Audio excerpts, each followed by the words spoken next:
بسم اللہ الرحمن الرحیم۔ اردو ریڈیو میں خوش آمدید۔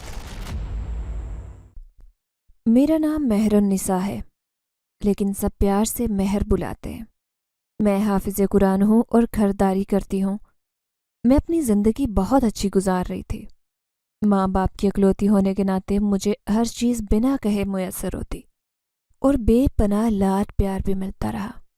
میں فی سبیل اللہ قرآن اکیڈمی میں بچوں کو پڑھانے بھی جاتی ہوں۔ اس عمل سے مجھے دلی سکون ملتا ہے۔ اچھی خاصی زندگی گزارنے کے باوجود اچانک مجھے ایک شخص سے محبت ہو گئی جو حقیقت میں جن زادہ تھا۔ یہ بات جب میرے علم میں آئی تو میں نے خود کو بہت ڈانٹا، دل کو سمجھایا، لیکن مجھے لگا کہ میں اس کی محبت میں بہت آگے جا چکی ہوں، جہاں سے واپسی ناممکن ہے۔ اس کے لیے مجھے بے حد جتن کرنے پڑے تھے۔ اس حادثے نے میری ہنستی کھیلتی مطمئن زندگی کو جلا کر راکھ کر دیا۔ میرے گھر والوں کو بھی کسی بات کا علم نہیں تھا۔ جب انہیں پتہ چلا تو ایک طوفان آیا۔ ایک دن میں اکیڈمی جانے کی تیاری کر کے عبایا پہن کر کمرے سے نکلنے لگی، اچانک آواز آئی، ناشتہ تمہارا باپ کرے گا؟ ابھی میں گیٹ کی طرف جانے لگی تھی کہ پیچھے سے امی چائے کا کپ لیے میرے سامنے آ گئی۔ میں سمجھ گئی کہ اب مجھے پکی ڈانٹ پڑنے والی ہے۔ چونکہ بچوں کو صبح سویرے پڑھانے جانے کی ڈیوٹی میری ہے، تو صبح صبح جلدی میں ناشتہ نہیں کر پاتی۔ بس ایک دو بسکٹ اور رسک کا پیس کھا کر میں نکل جاتی ہوں۔ لیکن امی پھر بھی ہمیشہ روک کر پہلے بہت باتیں سناتی، پھر ناشتہ کروا کر جانے کی اجازت دیتی۔ ابھی بھی مجھے جلدی تھی، لیکن ان کا بنا کچھ کھائے بھیجنے کا کوئی ارادہ نہیں تھا۔ امی، وہاں کچھ منگوا کر کھا لوں گی۔ میں نے نرمی سے ٹالنا چاہا تو امی نے گھور کر منہ بنا کر مجھے پھر سے کہا۔ ان کی گھوریوں کی وجہ سے مجھے اپنا بیگ کرسی پر رکھنا پڑا اور چائے کا کپ لے کر بیٹھ گئی۔ یہیں بیٹھو، میں پراٹھا لاتی ہوں، وہ کہہ کر جلدی سے باورچی خانے کی طرف بھاگی۔ مجھے پتا تھا کہ امی نے اوون میں پراٹھا گرم کرنا ہے۔ اتنا وقت رکنا میرے لیے مشکل تھا۔ میں نے جلدی سے چائے ختم کی اور گھر سے باہر چلی آئی۔ یہ بھی جانتی تھی کہ اب امی باورچی خانے سے نکل کر صلواتیں سنائے گی، لیکن مجبوری تھی، کیونکہ اکیڈمی کا وقت 9 بجے تھا اور اس وقت 9:30 ہونے والے تھے۔ اکیڈمی پہنچی تو گیٹ کے باہر ایک کالے رنگ کا بے حد خوبصورت بلا بیٹھا تھا۔ یہ پچھلے 3-4 ماہ سے یہیں پر رہ رہا تھا، لیکن پتہ نہیں کیوں مجھے یہ شدید ناپسند تھا۔ کبھی کبھار تو میں اسے دیکھ کر ڈر سی جاتی، لیکن جب کبھی دکھائی دیتا تو مجھے انتہائی زہر لگتا۔ کئی مرتبہ تو سمن بھی حیران ہوتی کہ بے جان جانور سے کیا ضد، کون سا بیر، لیکن نہ جانے مجھے اس ناپسندیدگی کی وجہ آج تک سمجھ میں نہیں آئی تھی۔ آج پھر لیٹ ہو گئی ہو؟ اکیڈمی کے اندر داخل ہوئی تو میری دوست سمن ہنستے ہوئے چھیڑنے لگی، کیونکہ اسے پتا تھا کہ ہمیشہ دیر ہونے کی وجہ سے میم سے میری کافی مرتبہ بے عزتی بھی ہو چکی تھی۔ میں نے سمن کے کندھے پر ہلکا سا تھپڑ مارا اور اپنی کلاس کے لیے جانے لگی۔ میری منگنی ہو گئی ہے؟ سمن نے ایک دم اپنا ہاتھ سامنے کر کے دکھایا جس میں انگوٹھی پہنی تھی۔ مجھے بہت خوشی ہوئی۔ ماشاء اللہ، بہت مبارک ہو۔ اتنی خاموشی سے کر لی، بتایا بھی نہیں۔ میں نے ایک دم اسے گلے لگا کر مبارکباد دے کر بہت ساری دعائیں دی، ساتھ ہی شکوہ کیا۔ وہ ہنسنے لگ گئی۔ بس اچانک تایا تائی آئے اور رسم کر دی، لیکن بے فکر رہو، 2 ہفتے بعد شادی ہے اور تم نے 2 دن پہلے آنا ہے۔ وہ مجھے ابھی سے دعوت دے رہی تھی، جبکہ مجھے یوں اچانک شادی پر صدمہ سا لگ گیا۔ ابھی تو میں نے کوئی تیاری نہیں کی تھی۔ چلو ٹھیک ہے، کلاس کے بعد تفصیل سے بات ہوتی ہے۔ میں سمن کو جلدی سے کہہ کر کلاس کی طرف بھاگی، کیونکہ دوسرے پورشن کی سیڑھیوں کی جانب سے میم کی آواز آ رہی تھی جو ہماری جانب ہی آنے والی تھی۔ اس سے پہلے کہ وہ آتی، میں نے جلدی سے کلاس کی جانب قدم بڑھا دیے۔ امی، سمن کی شادی طے ہو چکی ہے، مجھے بازار جانا ہے۔ 2 دن بعد اتوار کی صبح ناشتے سے فراغت کے بعد میں نے امی سے کہا۔ پاس ابا بیٹھے دفتر کے کاغذات لیے ہوئے تھے۔ وہ ایک پٹواری ہیں، لوگوں کے مسائل وہ گھر ہی اٹھا کر لے آتے تھے، جس پر مجھے بھی بہت غصہ آتا تھا۔ ابھی بھی میں نے انہیں ناراضگی سے دیکھا۔ لے جاؤں گی، ابا سے پیسے لے لو۔ امی چائے کے برتن اٹھا کر اندر چلی گئی۔ ابا ہمیشہ ہی ایسا کرنے لگے، لیکن میں نے صرف کبھی کبھار اجازت دی تھی کہ گھر میں بھی کام کر لیا کریں، مگر آپ تو روز یہی کر رہے ہیں۔ میں نے ابا کے ہاتھ سے سب کاغذات لے لیے۔ وہ ہنسنے لگے اور بولے، لوگوں کی مدد کرنی چاہیے، جیسے تم اکیڈمی میں بچوں کو پڑھا رہی ہو اور ثواب کما رہی ہو، ویسے میں بھی یہ مدد کر کے نیکیاں کما لیتا ہوں۔ اچھا ٹھیک ہے، پیسے دیں مجھے، کپڑے خریدنے۔ میں نے منہ پھلایا تو انہوں نے ہزار ہزار کے کئی نوٹ جیب سے نکال کر بنا گنے میرے ہاتھ پر رکھ دیے۔ میں نے خوشی سے سارے پکڑے اور شکریہ ادا کرتے امی کو بتانے چلی گئی، اور یہ بھی بولا کہ جلدی سے تیاری کر لیں کیونکہ شام ہونے سے پہلے گھر واپس آ کر کھانا بنانا تھا۔ ابا کو باہر کا کھانے سے منع کیا گیا تھا۔ امی اور میں نے تھوڑی ہی دیر میں بازار کا رخ کیا۔ میں نے ساتھ ساتھ سمن سے بھی کپڑوں کے بارے میں رائے لے رہی تھی۔ اس نے کچھ ہدایات اور رنگوں کے متعلق بتایا تو میں اس کی مدد سے تقریباً 3 گھنٹوں میں ساری خریداری مکمل کر چکی تھی۔ میں نے امی سے روٹیاں لینے کو بولا کیونکہ ہانڈی بنانے پر بھی وقت لگتا اور ساتھ روٹیاں بنانے میں بھی مزید دیر ہوتی۔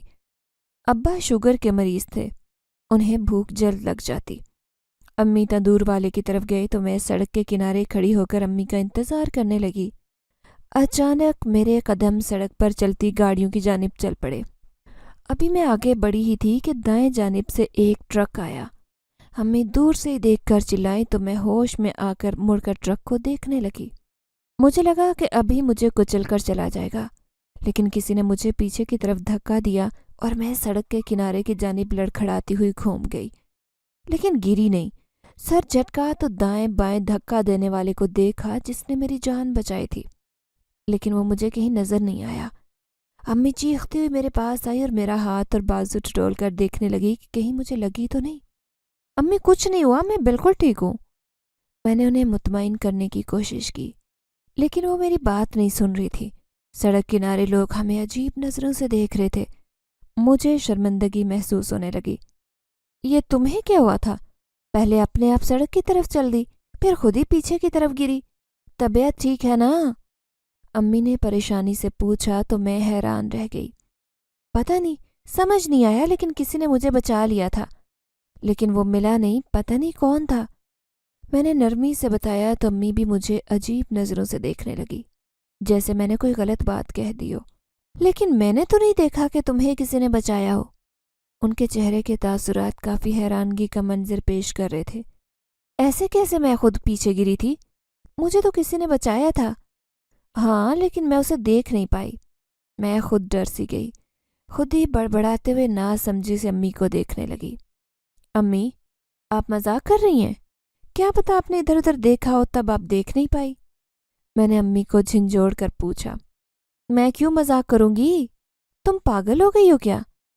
میری نظریں تم پر ہی تھی، نظر بھی میری ٹھیک ہے، اتنی دور بھی نہیں کھڑی تھی کہ انسان نظر نہ آتا۔ اب تو مجھے تمہارے اوپر شک ہو رہا ہے، امی نے جھنجھلا کر کہا۔ شاید وہ بھی ڈر سی گئی تھی میری غائب دماغی پر۔ میں نے لڑکھڑاتی زبان سے پوچھا، کیسا شک؟ کہ کوئی سایہ تمہارے ساتھ ہے یا پھر کچھ دیکھ کر ڈر گئی ہو؟ امی نے اپنا خدشہ ظاہر کیا تو میں اور بھی ڈرنے لگی۔ پھر سوچا شاید گرمی کی وجہ سے میرا دماغ گھوم گیا ہوگا، لیکن پھر یاد آتا کہ کسی نے دونوں ہاتھوں سے میرے کندھوں کو تھام کر مجھے پیچھے دھکیلا تھا۔ میرے رونگٹے کھڑے ہو جاتے۔ اچھا چلیں، گھر میں ابا انتظار کر رہے ہوں گے، انہیں بھوک بھی لگی ہوگی۔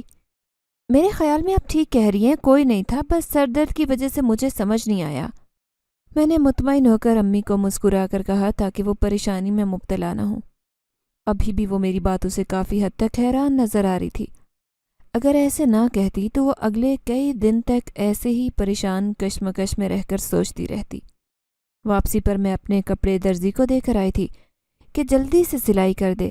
ویسے تو مجھے بھی سلائی کڑھائی کرنا آتی تھی، لیکن اکیڈمی میں بچوں کے امتحانات ہونے کی وجہ سے ذرا فرصت نہیں تھی، اسی لیے واپسی پر کپڑے درزی کو دے کر آ گئی۔ گھر آتے ہی کھانا بنا کر امی ابو کے ساتھ کھا کر سو گئی۔ اس واقعے کے چند دن بعد رات کے پہر میں نے خواب میں ایک ڈراؤنا چہرہ دیکھا۔ میں خوف کے مارے ڈر کر اٹھ گئی۔ پنکھا لگے ہونے کے باوجود میں پسینے میں شرابور تھی۔ پیاس کے باعث میرے گلے میں کانٹے سے اگے محسوس ہونے لگے۔ میں دوپٹہ گلے میں ڈالے اٹھ کر پانی پینے کے لیے کمرے سے باہر آئی۔ باورچی خانے میں رکھے کولر سے گلاس بھر کر پانی پینے لگی کہ دوبارہ وہی چہرہ میری نظروں کے سامنے گردش کرنے لگا۔ پانی کا گلاس میرے ہاتھوں سے چھوٹ کر زمین پر گر گیا۔ میں بھاگتی ہوئی کمرے میں آئی اور دروازہ بند کر کے بے آواز رونے لگی۔ اس کے باوجود میں نے دل کو تسلی دی کہ شاید امی کی باتوں نے بہت پریشان کر دیا ہے، وہم کے باعث شاید یہ حالت ہو۔ مجھے یقین نہیں آ رہا تھا۔ اس رات میں بہت جتن کر کے آیت الکرسی اور دعائیں پڑھ کر بمشکل سوئی تھی۔ تم اس بلے کو روز کچھ نہ کچھ لے کر کیوں کھلاتی رہتی ہو؟ پہلے تو بڑی نفرت کرتی تھی۔ ایک دن اکیڈمی میں بھوک لگنے پر میں نے نان اور کباب منگوائے۔ کھا پی کر آخر میں آدھا کباب لیے چھٹی کے وقت اکیڈمی سے باہر نکلی اور بلے کو کھلا دیا، جس پر سمن نے ہمیشہ کی طرح چڑھ کر مجھ سے پوچھا، کیونکہ وہ میری نفرت سے بخوبی واقف تھی۔ میرے بدلے ہوئے انداز پر وہ کافی حیران تھی۔ میں مسکرانے لگی۔ سمن کو ایک واقعے پر اس بلے سے عجیب سی چڑھ تھی، لیکن وہ نفرت نہیں کر سکی، کیونکہ ایک مرتبہ میں اور سمن ایسے ہی اکیڈمی سے باہر نکلی تو بارش کے باعث ہر جگہ پانی ہی پانی تھا۔ کچھ خالی جگہ والے راستے پر یہ بلہ بیٹھا ہوا تھا، اور وہ جو بلیوں سے ڈرتی تھی مجبوراً پانی والے راستے پر چلی اور وہیں پر پھسل کر گر پڑی، جس کی وجہ سے اس کے کپڑے عبایا کچڑ سے لت پت ہوا تھا۔ اس واقعے کے بعد سارا قصور سمن نے بلے پر ڈال دیا کہ خشک راستے پر نہ بیٹھا ہوتا تو کبھی نہ گرتی۔ باقی لوگ مجھے دیکھ کر کبھی نہ ہنستے، حالانکہ میں بنا بات کے ہی اس سے نفرت کرتی تھی۔ بے زبان جانوروں سے مقابلہ یا ضد نہیں لگایا کرتے، ہم تو ان سے بہتر ہیں، یہ تو بہت بے بس مخلوقات ہوتی ہیں۔ خیر چھوڑو، یہ بتاؤ شادی کی خریداری شروع کی یا نہیں؟ میں نے آرام سے سمجھا کر موضوع بدلنے کی کوشش کی اور کافی حد تک کامیاب بھی ٹھہری۔ اب سمن کو کیا بتاتی کہ کئی دن سے مجھے اس بلے سے عجیب سی انسیت محسوس ہو رہی تھی، جسے میں سمجھنے سے قاصر تھی۔ پتہ نہیں اس آنکھوں میں ایسی کیا کشش تھی کہ میرا دل بے اختیار چاہنے لگا کہ میں اس کے سر پر ہاتھ پھیروں، حتیٰ کہ میں نے یہ بھی سوچا کہ یہ بلہ کس کا ہوگا۔ جی چاہا کہ اسے اپنے ساتھ گھر لے چلوں، لیکن اکیڈمی کے چوکیدار کے پاس موجود ہونے پر مجھے شک و شبہ تھا کہ یہ بلہ بھی انہی کا ہے، جس کی وجہ سے میری ہمت نہیں ہوئی تھی۔ ہاں شروع کر دیا، تم نے آنا ہے، تیاری وغیرہ کر لو، ابھی 2 ہفتے باقی ہیں، اس نے مجھے تاکید کی۔ چلو کل ملاقات ہوگی۔ چلتے چلتے میرا گھر قریب آ چکا تھا، جبکہ سمن کا گھر ابھی 10 منٹ مزید چلنے کے بعد آنا تھا، سو میں اسے خدا حافظ کہہ کر گیٹ کھول کر اپنے گھر میں داخل ہو گئی۔ السلام علیکم۔ وعلیکم السلام۔ کھانا بنا دیا ہے، یاد سے کھا لینا اور گیٹ بند کر دینا۔ تمہاری خالہ کے سسرال میں فوت کی ہوئی ہے، ادھر جا رہی ہوں، رات تک آ جاؤں گی۔ گھر میں داخل ہوتے ہی امی نے مجھے ہدایات دیں۔ وہ شاید میرے ہی انتظار میں بالکل تیار کھڑی تھی کہ میں گھر آؤں اور وہ جا سکیں۔ میں کپڑے بدل کر منہ دھو کر دروازہ بند کرنے آئی تو سامنے وہی بلہ موجود تھا۔ میں یکدم اسے دیکھ کر ڈر گئی۔ ابھی کچھ ہی دیر پہلے اسے اکیڈمی کے باہر دیکھا تھا۔ پھر دل کو تسلی دی کہ شاید میرے اور سمن کا پیچھا کر کے میرے ساتھ گھر میں داخل ہوا ہوگا۔ میں اسے وہیں چھوڑ کر باورچی خانے میں آئی۔ امی نے مرغ پلاؤ بنایا ہوا تھا، میں نے تھوڑا سا پلیٹ میں ڈالا اور لے کر باہر آ کر اس کے سامنے رکھ دیا۔ خود اندر چلی گئی۔ کچھ بچوں کے ٹیسٹ لیے تھے جنہیں گھر لے کر آئی تھی۔ اب دل کیا کہ انہیں چیک کر لوں، کیونکہ سارا کام امی ختم کر کے گئی تھی۔ تقریباً سارے ٹیسٹ چیک کر کے 1 گھنٹے کے بعد میں کمرے سے نکلی تو پلاؤ کی پلیٹ جوں کی توں وہیں پڑی تھی اور بلہ وہاں سے غائب تھا۔ فکرمندی سے میں ادھر ادھر دیکھتی اسے تلاش کرنے لگی۔ سارا صحن چھان مارا، باتھ روم، کچن اور اپنے کمرے میں بھی دیکھا، لیکن کہیں بھی موجود نہیں تھا۔ مجھے بے حد فکر لاحق ہو گئی تھی۔ اچانک دل میں خیال آیا کہ چھت پر دیکھاؤں، شاید وہ وہاں موجود ہو، لیکن یقین نہیں تھا۔ چاروں ناچار میں نڈھال قدموں سے چھت کی سیڑھیاں چڑھتی اسے ڈھونڈنے کی غرض سے چھت پر چلی آئی۔ سامنے دیکھا تو میں حیران رہ گئی۔ میری حیرت کی انتہا نہ رہی۔ وہاں نہایت خوبصورت ایک انسان تھا، جسے دیکھتے ہی مجھے شائبہ سا ہوا کہ وہ انسان نہیں، کوئی اور ہی دنیا سے آیا ہے۔ میرا الگ خشک ہو گیا، لیکن اعصاب پر قابو پاتے ہوئے میں نے ہمت قائم رکھی۔ مقابل شخص بھی مجھ پر نگاہ پڑتے ہی چونک کر ڈرا اور پھر بڑی ڈٹائی سے مجھ سے نظریں جما کر کھڑا ہو گیا۔ مجھے یوں محسوس ہوا جیسے اس کی نظریں مجھے سر سے پاؤں تک اپنے حصار میں لیے ہیں۔ کون ہو تم؟ میں نے دل ہی دل میں استغفر اللہ کا ورد کرتے سخت لہجے میں پوچھا۔ میری آواز پر وہ بے ساختہ مسکرایا اس کی مسکراہٹ دیکھ کر میں سوچ میں پڑ گئی کہ اتنا خوبصورت بھی کوئی مسکرا سکتا ہے، لیکن پھر یکدم لہجہ بدلا اور غصے سے بولی، آپ کون ہیں اور یہاں کیا کر رہے ہیں؟ کیسے ہماری چھت پر آ گئے؟ کسی کے گھر آنے کے یہ طور طریقے نہیں ہیں، اور نہ ہی کسی کے گھر یوں چوری چھپے داخل ہوا جاتا ہے۔ میں چوری چھپے نہیں آیا، یہ ساتھ والے گھر میں کرایہ دار ہوں۔ نیچے لائٹ چلی گئی تو چھت پر چلا آیا، یہاں ایک بلہ دیکھ لیا تھا، اسی کو دیکھنے آپ کی چھت پھلانگ دی۔ معافی چاہتا ہوں۔ وہ کہاں ہے؟ کہیں آپ نے اسے اغوا تو نہیں کر لیا؟ آج سے پہلے اسے کبھی نہیں دیکھا تھا، نہ کبھی امی نے ذکر کیا تھا۔ پھر جب اس نے بلے کا ذکر کیا تو میں نے بے صبری سے تشویش زدہ انداز میں پوچھا۔ اس شخص کو دیکھتے ہی میں بھول چکی تھی کہ چھت پر بلے کی تلاش میں آئی تھی، اور جب اس نے بتایا تو میں نے پوری چھت پر نگاہ ڈالی، وہ کہیں نہیں تھا۔ جب ہی بے صبری سے سوال کر ڈالا، وہ نیچے چلا گیا تھا، میں بھی جانے والا تھا کہ آپ آ گئی، معافی چاہتا ہوں، بغیر اجازت کے آ گیا۔ اس کے انداز میں شرمندگی تھی، میں نے اپنے رویے میں سبکی محسوس کی کہ بنا سوچے سمجھے سنا دی۔ کوئی بات نہیں، آئندہ دھیان رکھیے گا، میں نے نرمی سے مسکرا کر کہا تو دوبارہ نیچے کی طرف مڑنے لگی کہ اچانک پیچھے سے اس نے پکارا۔ میں نے اپنے قدم وہیں روکے اور کھڑی ہو گئی۔